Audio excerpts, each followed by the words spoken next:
J'étais prête à passer sous le scalpel juste pour arrêter cet abus constant. Mais pourquoi moi? Tout allait bien l'année dernière. J'ai feuilleté les sites web de diverses cliniques, les mains tremblantes, en regardant les photos de corps mutilés. Je souhaitais que tout soit bientôt terminé. Mais j'ai ensuite cliqué sur le lien suivant, et ce qui est apparu m'a fait froid dans le dos. Qu'est-ce que c'est que ça? Je ne pouvais plus boutonner aucune de mes chemises. Mes seins avaient-ils tant grandi pendant l'été? Je dois être à l'école dans une demi-heure pour une séance de conseil sur ma future profession. Et ils ne me laisseront pas entrer avec un t-shirt tout étiré. J'ai fouillé dans l'armoire de ma mère. Mais même ces chemisiers étaient trop petits pour mes seins. J'étais sur le point de fondre en larmes. Mais ensuite, un minable sweat à capuche violet a attiré mon attention. Je pense que ma mère l'a porté quand elle était enceinte de moi. C'était affreux, mais il n'y avait pas plus de temps. Je l'ai rapidement mis et j'ai couru à l'école. Evan, mon petit ami, m'attendait dans la cour. Nous nous étions pas vus depuis 2 mois à cause des vacances. Il m'a regardé bizarrement, mais n'a rien dit par politesse. J'étais au bord de l'hystérie. Oui, je ressemble à un épouvantail, je me suis écriée. Mais quoi faire? Mes seins ont grossi pendant l'été, maintenant ils sont énormes. Mince, dit Evan avec un sourire intéressé. Il est stupide ou quoi?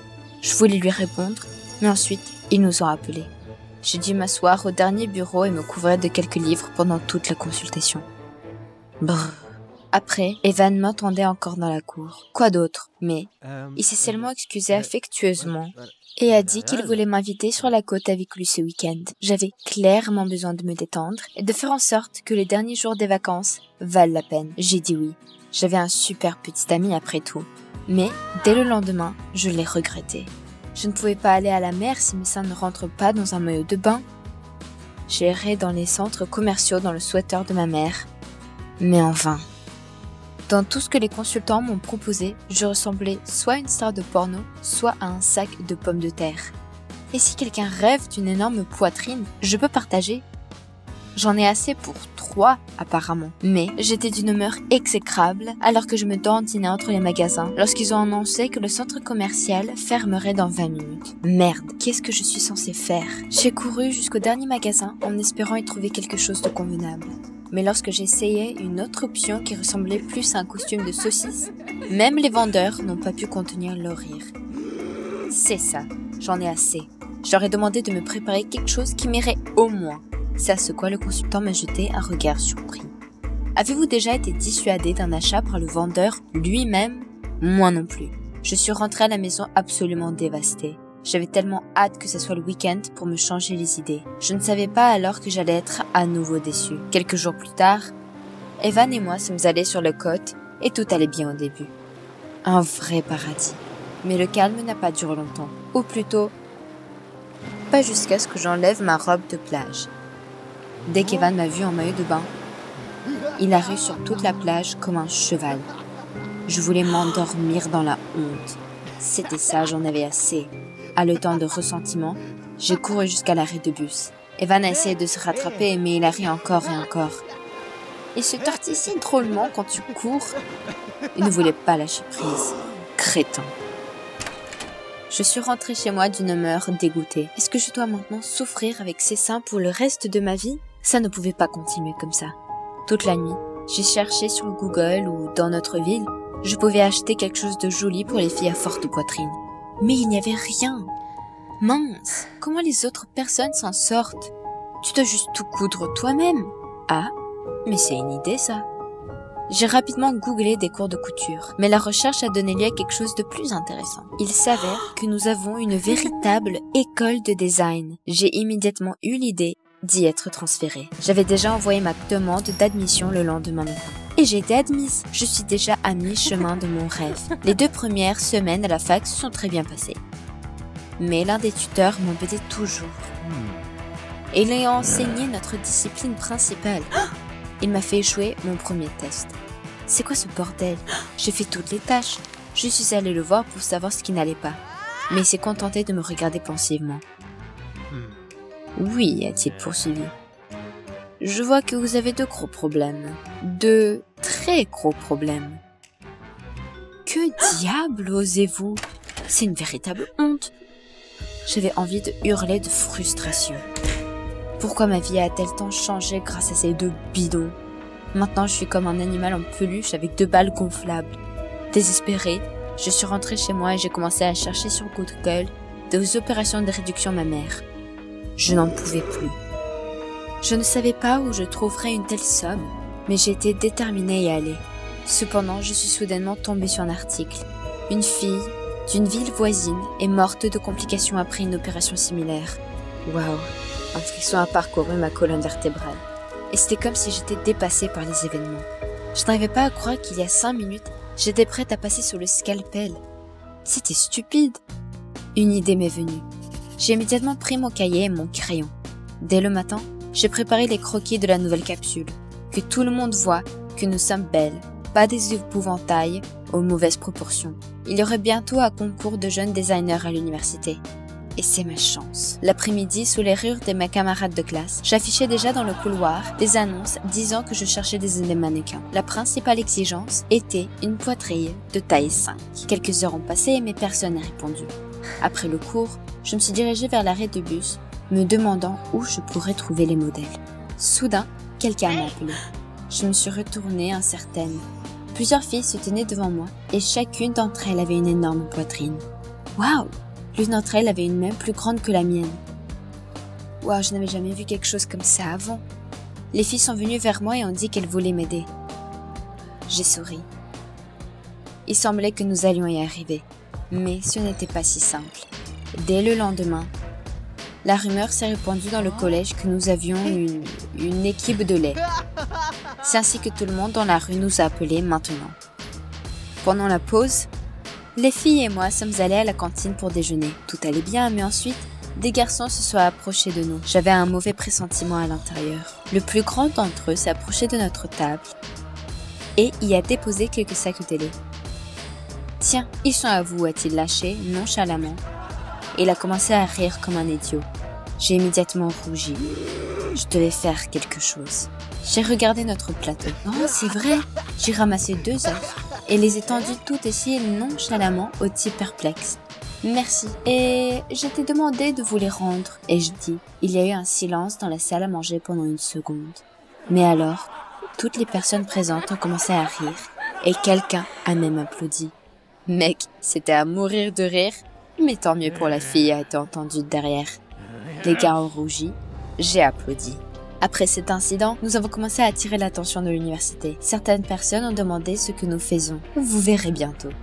Et ainsi, notre collection capsule était prête. Les filles et moi nous sommes réunis dans l'auditorium pour tout répéter. Mais, même là, une prise nous attendait. Il s'est avéré que Marie était complètement incapable de marcher en talons. C'est quoi ces 2 boules sur des échasses? Le concierge qui passait par là n'a fait qu'empirer la situation. Attends, pourquoi se torturer? Après tout, le but de notre collection est de montrer que nous sommes belles, comme nous sommes. Marie, tu vas parader en basket, tu peux le faire. Et le jour X arriva, submergée par l'excitation. Je suis montée sur scène et j'ai dit que je dédiais ma collection à cette fille qui est morte de complications après une opération, et à tous ceux dont les formes sont différentes des formes conventionnelles. Mes modèles se sont très bien débrouillés, et Marie dans les baskets était celle qui attirait le plus l'attention du public. Je le savais. Et maintenant, je me trouve parmi les gagnants, un diplôme à la main. Nous sommes arrivés 2e. C'est un résultat inimaginable pour une débutante. Soudain, j'ai remarqué qu'un homme s'approchait de moi.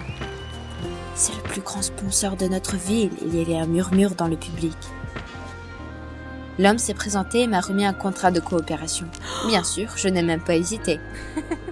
Mais seulement avec les filles. Aujourd'hui, nous avons prouvé que tout défaut apparent peut être comblé. Et maintenant, que quelqu'un ose remettre cela en question. Vous avez aimé la vidéo? Abonnez-vous et mettez un like, soutenez la chaîne. Merci! Salut, je m'appelle Zoé et j'ai 16 ans. Vous êtes-vous déjà senti comme une paria dans la société? Lorsque vous êtes évité et même effrayé par... Que feriez-vous si vous étiez victime d'intimidation et de rire à cause de votre apparence? Regardez cette vidéo jusqu'au bout et vous apprendrez à vivre avec un visage laid. Vous pensez rarement au fait que l'apparence peut tellement affecter votre vie, surtout lorsque vous aimez la vôtre. Chaque jour, je recevais des compliments et tous les amis de mes parents étaient touchés en me voyant et chérissaient ma beauté.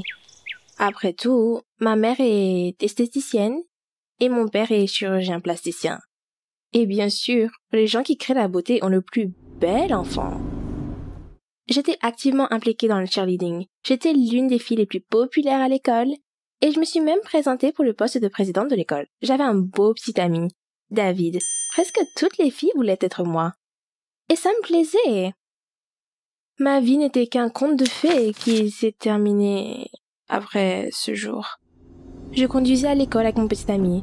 Nous nous amusions à discuter et à ne pas vraiment regarder la route. Je n'utilisais jamais de ceinture de sécurité car je pensais que rien de mal ne m'arriverait.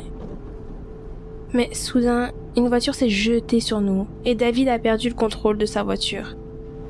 Soudain, j'ai ressenti une force énorme qui nous a projetés sur le bord de la route. J'ai senti les éclats de verre s'enfoncer dans mon visage et il s'est engourdi. Avez-vous déjà eu un accident? Vous comprenez alors que j'étais en état de choc à l'époque. Donc, je ne me souviens pas de grand-chose. Mon visage guérissait depuis 1 mois et je devais me promener la tête complètement bandée. Je ressentais une douleur insupportable, quotidienne. Chaque jour était un calvaire. Je pensais que c'était la pire chose qui pouvait m'arriver et pendant tout ce temps, jusqu'à ce que mes bandages soient enlevés. Pour la première fois depuis l'accident, je me suis mise devant un miroir pour me regarder et j'ai ressenti un choc. Les cicatrices étaient si profondes qu'elles ont laissé des marques terribles sur mon visage. Comme si quelqu'un venait de me tailler avec un couteau et me laisser comme ça parce que la peau était couverte de cicatrices. Sa couleur n'était plus parfaitement uniforme, mais ressemblait à des brûlures et le bouquet final a été complété par mon nez qui n'était plus parfait, avec une bosse qui ne pouvait être cachée que par une burqa. Était-ce vraiment moi? Non. Je regardais une personne complètement différente. Maintenant, je ressemblais à un vrai monstre de film d'horreur. Tout le visage était complètement horriblement touché, marqué, les sourcils étaient défigurés et laissés en lambeaux. Et les yeux étaient effrayés. Ce n'était plus moi. Il n'y avait plus aucune trace de beauté. Je suis rentrée à la maison et je me suis enfermée dans ma chambre. Je ne suis pas sortie pendant plusieurs jours et je ne voulais ni manger ni boire. J'ai cassé tous les miroirs de la pièce parce que je ne pouvais tout simplement pas me regarder. Des larmes me piquaient le visage à cause des blessures. Je me sentais mal. Mon visage doux et beau s'est transformé en ça. Et maintenant, je devais vivre avec ça. Mes parents ont essayé de me soutenir. Je devais faire un bilan de santé dans 1 semaine pour voir si j'avais des complications. Alors nous avons essayé de m'en parler. Un soir, j'ai entendu mon père parler au téléphone avec un médecin. Il parlait de moi. Je ne pouvais pas le supporter. J'ai couru pour demander s'il y avait quelque chose que je pouvais faire avec mon visage laid. Mon père m'a promis qu'il ferait tout son possible pour me ramener à la normale. Mon père connaissait un chirurgien qui pourrait m'aider. J'ai commencé à croire que je pourrais à nouveau regarder mon reflet dans le miroir. Mais au check-up, mes espoirs ont été balayés. Le médecin indique que même les plus petites interventions chirurgicales ne devraient pas être effectuées maintenant. Tout en moi s'est effondré. Mon congé maladie était presque terminé et je devais bientôt aller à l'école, ce qui a été mon pire cauchemar. J'avais déjà vu des écoliers se détourner de moi, avoir peur et m'appeler par des noms. Personne ne m'a vu pendant le congé maladie, sauf mes parents. Mais des milliers d'yeux m'observeraient à l'école. Quand le jour J est arrivé, je voulais que le sol m'engloutisse, juste pour que personne ne me remarque. Dès que j'ai ouvert la porte de l'école, j'ai réalisé que je n'existais plus. Ma popularité avait disparu. David ne m'a même pas parlé. Et tous mes amis semblaient me soutenir, mais derrière mon dos, ils riaient et ils trouvèrent le nom offensif Freddy. Je me suis blottie dans le coin entre le casier et j'ai sangloté, mais une fille que j'avais l'habitude d'intimider est venue vers moi et m'a soutenue. C'était inattendu, alors je l'ai simplement repoussée et je me suis enfuie. Chaque nouveau jour était encore plus difficile. J'ai essayé d'appliquer une tonne de maquillage, mais cela n'a pas sauvé mon visage. Et les patchs n'ont pas aidé non plus. J'ai donc commencé à me couvrir le visage avec mes cheveux, à les pousser en avant, à mettre ma capuche et à avoir le dos voûté. Mais ça ne s'est pas amélioré. Tout le monde se moquait de moi et m'appelait par des noms. Mais cette fille, elle m'a soutenue. Et au fil du temps, nous avons commencé à communiquer. Son nom était Sally. Je ne comprenais pas pourquoi elle faisait ça. Mais grâce à elle, j'ai commencé à sourire plus souvent. Après un mois, j'avais progressivement repris confiance en moi et commencé à prêter moins attention aux railleries de l'extérieur. Des personnes se sont-elles déjà moquées de vous à l'école? Alors, vous savez exactement comment je me sentais. J'ai essayé de continuer à vivre ma vie, et il semblait que tout le monde autour de moi s'était déjà habitué à mon apparence. C'était plus facile pour moi. Et puis, tout allait mal à nouveau. J'ai été expulsée de l'équipe de cheerleading. On m'a dit que mon visage faisait peur aux gens. Les garçons de l'équipe de football ont refusé de me soutenir. C'était un vrai coup de couteau dans le dos. Je faisais ça depuis plus de 2 ans. Et puis j'ai été expulsée. J'étais effondrée. Le même jour, on m'a interdit de me présenter à la présidence de l'école. Dès que j'ai accepté les conséquences de l'accident et la situation laide à l'école, je me suis de nouveau brisée. J'ai ressenti de l'injustice, mais je n'ai rien pu y faire. Je n'ai plus essayé de faire quoi que ce soit pour me protéger, car je ne ressentais pas le soutien des autres. Il est devenu encore plus difficile pour moi de m'ouvrir et de faire confiance aux gens. Alors, je suis devenue déprimée. J'ai commencé à sécher l'école et à m'enfermer de plus en plus souvent dans ma chambre. Et un de ces jours, quelqu'un a frappé à ma porte. Je l'ai ouverte et j'ai vu un coursier avec un colis. Je l'ai signé et j'ai commencé à le déballer. Je n'ai pas cru ce que j'ai vu. C'était une pommade topique contre des dommages sur le visage, comme le mien. J'étais ravie et je l'ai immédiatement enduit sur tout mon visage. Je pensais que la crème m'aiderait. Quand mon père est arrivé, j'ai commencé à le prendre dans ses bras et j'étais contente. Mais il a immédiatement expliqué que la pommade était expérimentale et qu'il n'y avait aucune garantie pour le résultat. Mes espoirs ont de nouveau été anéantis. Allais-je être laide pour toujours? J'ai fermé la porte, je suis allée devant le miroir et, pleine de larmes et de ressentiment, j'ai attrapé une paire de ciseaux et j'ai coupé hystériquement mes cheveux dans la salle de bain. J'ai décidé que si mon visage resterait comme ça à jamais, au moins l'image serait en accord. Dans la pièce, j'ai trouvé un sweat à rayures noires et rouges, trouvé un pantalon noir et un chapeau, essayant de ressembler à celui dont on m'avait donné le surnom. Cette fois, j'étais prête à aller à l'école. Lorsque j'ai ouvert la porte de l'école, le temps semblait s'être arrêté dans le couloir. Tout le monde me regardait. Même si ma nouvelle image avait l'air terrible, ce n'était pas la raison. En me rapprochant des comptoirs électoraux, j'ai trouvé la mienne. Et derrière elle se tenait Sally, qui criait des slogans pour moi. Je pensais que tout le monde se moquait de moi à nouveau, et j'ai soudainement commencé à déchirer les dépliants du mur et à les jeter à la poubelle. Sally a essayé de m'arrêter, mais je l'ai repoussée et je me suis enfuie en pleurant. Tous les yeux étaient sur moi. Sally m'a rattrapée et a commencé à me calmer. Elle m'a tout expliqué. Il s'est avéré que pendant tout ce temps, elle était en train de négocier avec le directeur pour me permettre de participer aux élections. Et il s'est indigné qu'on m'ait interdit de le faire. Le directeur a été choqué que j'étais traitée de cette façon. Donc tous ceux qui ont voté pour mon renvoi ont été interdits de participer aux élections. Je ne croyais pas que c'était réel. Ils m'ont soutenue. Il y a 2 jours, l'élection a pris fin et grâce à mes connaissances et aux efforts de Sally, j'ai été élue présidente. Pendant longtemps, j'étais vraiment heureuse. Me produire devant de grandes foules m'a aidé à réduire mon apparence. Je ne sais pas ce qui va se passer ensuite, mais j'étais heureuse de participer. Et je pense que j'ai recommencé à sentir le sol sous mes pieds. J'essaie de ne pas penser à l'accident et d'essayer d'avancer. Avez-vous eu des problèmes avec votre apparence? Si oui, écrivez votre histoire dans les commentaires. Mettez des likes, abonnez-vous à la chaîne et bonne journée.